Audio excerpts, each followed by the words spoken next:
මුත්තුයි ටයිගයි දැනගත්තා මම එළියට යනවයි කියලා. දෙන්නගේ කෑගැහිලි ඉවරයක් නැහැ. දැන් ඒ දෙන්නට බත් දීලා උදේ පාන්දරම යන්න හදන්නේ. ඇහෙනවනේ සද්ද? එතරම්දි කතා කරන්න බැරි වෙයි. මොකද දේවල් බලන්න තියෙන නිසා මමත් විඳිනවා. ඒ දේවල් ඕගොල්ලොත් බලන්න. අර ඇහෙනවා සද්දේ. මගේ පුංචි පැටවගේ හරි ටයිගර් ඉන්න පුතා. එහෙමම ඒගොල්ලෝ ඉන්නේ පිටිපස්සේ දාලා තියෙන්නේ මම දෙන්නවම. දැන් අය යනවා කියලා මම බොරු ටික දානකොට දැක්කම ඒකයි කෑ ගහන්නේ. 100ක් පාරයක් නලවලා කියන්න ඕනේ. මෙහෙම ඉන්න, මෙහෙම කරන්න, අරම ඉන්න, පරිස්සමින් ඉන්න, ඔහොම ඉන්න කියලා. ඒ ඔක්කොම කියලා තමයි යන්නේ. පව් වැඩේ මගේ පැටවු. ඉතින් මම ඒගොල්ලන්ටත් හරි ආදරෙයි. කියලා වැඩක් නැහැ. මම හැමදාම සතුටෙන් තියන්නේ අම්මලා ඇරෙන්න ඒ සතු දෙන්න. මේ කතා බහ කරන්න බෑ. ඒගොල්ලෝ ගැන බලන්න ඕන.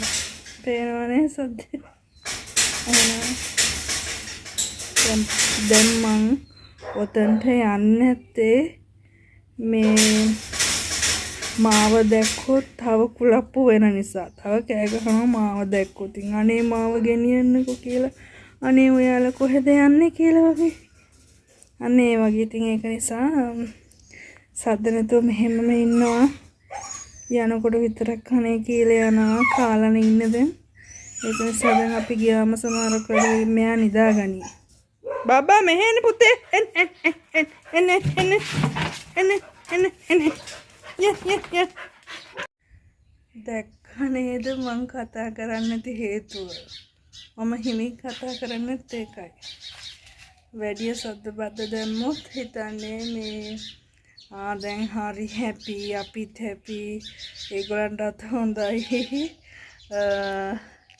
කතා බහ කරන්න එන්න තමයි හදනවා. දැන් ඇවිල්ලා මෙතන පුටුවට ඉඳ ගන්න හැදුවා.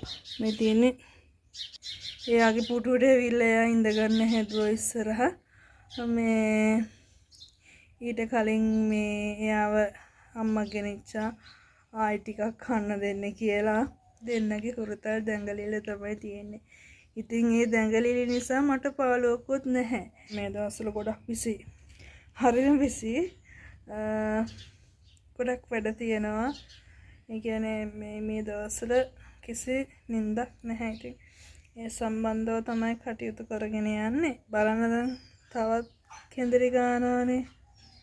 එන්න මෙන්න මෙහෙ එන්න අනේ ඔයා කොහෙද යන්නේ අනේ මටත් විස්තර ටිකක් කියන්නකෝ අනේ කියලා තමයි අර දෙන්න කියන්නේ.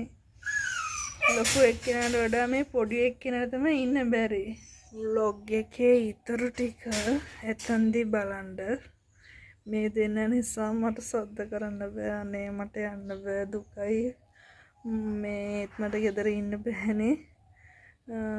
මේ දෙන්නට හොරෙන් මම යන්නේ. හැම දෙයක්ම හොරෙන් කරන්නේ.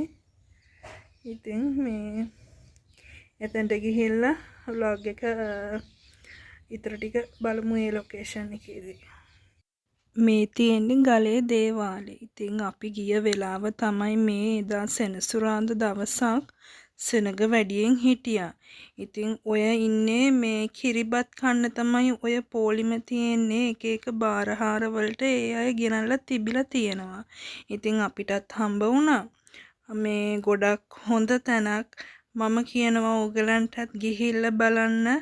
හරිම හාස්කම් තියෙනවා. ඒ වගේම අපිට හරිම හොඳයි. මෙතෙන්ට තමයි පඳුරු ගැට ගහන්නේ. තැන් කීපයක්ම තියෙනවා වඳින්න කරන්න. ඒවා අපිට සෙනග ඉන්න නිසා හොයාගන්න බැරි වුණා. මෙතෙන්ට තමයි ගාථා කියන්න එහෙම තියෙන්නේ. ඔන්න ඔය තැනේ පුංචි වීඩියෝ එකක් තමයි ගන්න පුළුවන් වුණේ. මෙතෙන්ට මට නම් යන්න හම්බුන්නේ මේ මගේ අතේ තිබ්බ කහමල අම්මා තමයි ගිහිල්ලා පූජා කරේ. මේ තැන ඇත්තටම හොඳයි හාස්කම් තියෙන පින්වන්ත තැනක් පින්ම කරන තැනක්. යන්න වෙලාවක් තියෙනවා නම් පුළුවන් නම් වෙලාවක් හදාගෙනම ගියොත් හොඳයි. මේක සතියේ දවස්වලම ඇරලා තියෙනවා. ඉරිදට නම් කොහොමද දන්නේ උදේ පාන්දරත් ඇරලා තියෙනවලු. ඉතින් ඕගලන්ට කැමති නම් යන්න මම ලොකේෂන් එක පල්ලෙහින් දාලා තියන්නම් ඩිස්ක්‍රිප්ෂන් එකේ. ගොඩක් ස්තුතියි මගේ vlog එක බැලුවට. ආයි අලුත් vlog එකකින් හම්බ වෙමු.